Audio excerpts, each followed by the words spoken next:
حسین صاحب دامت برکاتہم العالیہ اس عظیم الشان اجلاس عام کے اختتام پر دعا فرمائیں گے۔ لاکھوں انسانوں کے اس سمندر میں یقیناً کچھ نہ کچھ اللہ کے مقرب و مخلص اور مقبول بندے ضرور ہوں گے۔ بہت امید ہے اور بڑا یقین ہے باری تعالیٰ کی ذات سے کہ انہی نیک بندوں کے طفیل میں ہم سب کی دعائیں پوری ہوں گی اور مرادیں قبول ہوں گی۔ اللہ تعالیٰ ہم سب کی حاضری کو اپنی بارگاہ میں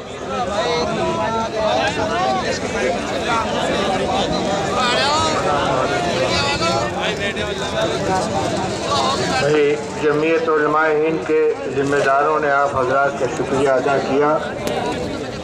واقعی تمام حاضرین اور ہمارے اسٹیج پر موجود ہمارے ملت علماء کرام مہمانان کرام قدر جو اپنی اپنی جگہ پر انتہائی اہم دینی اور سماجی خدمات کے اندر مشغول ہیں، انہوں نے بھی اپنے اوقات قربان کیے اور سفر کی زحمتیں برداشت کر کے یہاں تشریف لائے اور دھوپ کی تمازت میں بھی دیر تک بیٹھے رہے۔ میں جمعیت ورکنگ کمیٹی کے ایک معمولی رکن ہونے کی حیثیت سے تمام حضرات کا شکریہ ادا کرتا ہوں۔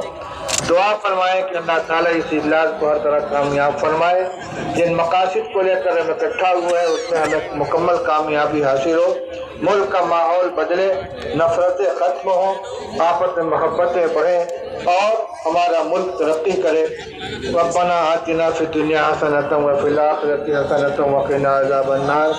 لا الہ الا انت سبحانک انی کنت من الظالمین۔ یا حی یا قیوم برحمتک نستغیث اصلح لنا شأننا کلہ ولا تکلنا الی انفسنا طرفۃ عین۔ اے اللہ ہم سب کے جمع ہونے کو قبول فرما۔ اے اللہ جن مقاصد کو لے کر کے اجلاس کیا گیا ہے اللہ اس میں بھرپور کامیابی عطا فرما۔ اے اللہ ہمارے جو اکابر دنیا سے جا چکے ہیں اللہ ان کے روح کو سکون نصیب فرما، ان کے درجات کو بلند فرما۔ جو اکابر خدمات کے اندر مشغول ہیں ان کی عمروں میں برکت عطا فرما۔